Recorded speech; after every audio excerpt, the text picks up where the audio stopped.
Utica's Olmsted legacy included more than the city's sprawling parks and parkway.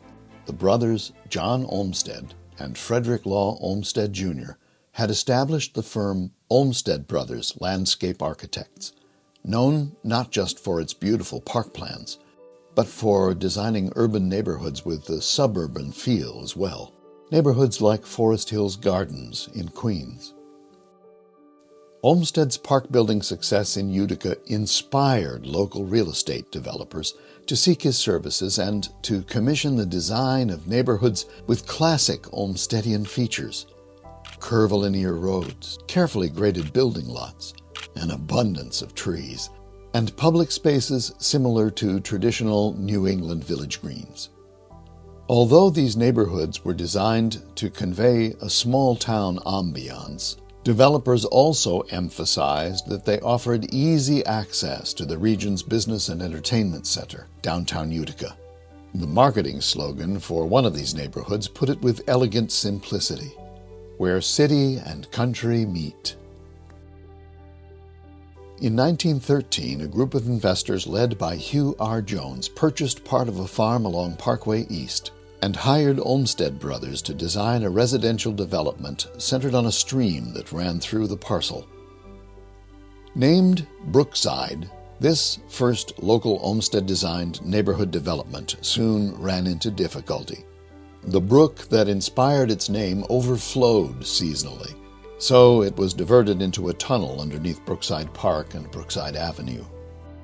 Although Brookside lost its brook, local home buyers were bitten by the Olmsted bug, and Jones soon commissioned Olmsted to create another, grander development. Proctor Boulevard, as it is known, was a local tour de force of Olmsted design, its entrances marked by artfully designed gates. To the west, at Genesee Street, Utica's main thoroughfare, stately granite pillars. And at the other end of Proctor Boulevard's then still rural east side at Oneida Street, a suitably rustic construction crafted of fieldstones and dark-stained timber.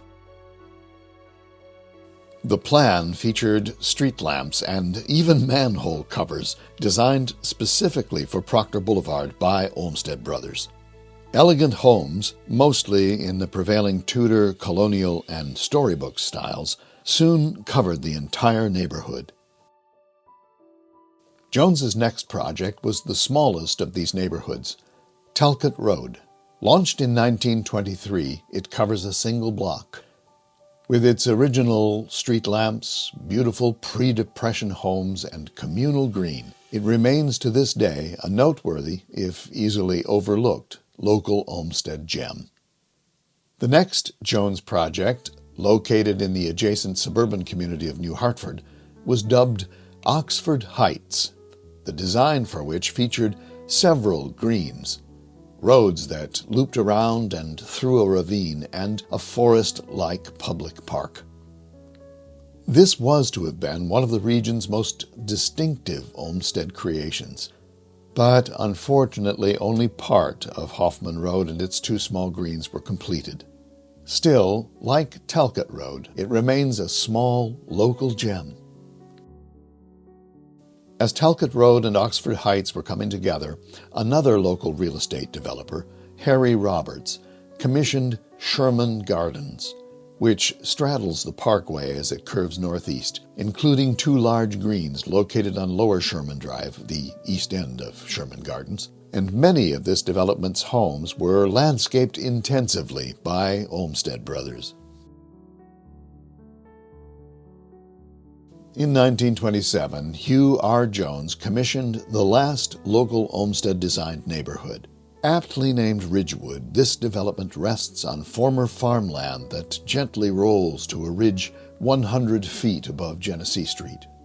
The bell-shaped layout of Ridgewood's streets, which hug that ridge, reflects Olmsted's preference for working with natural topography.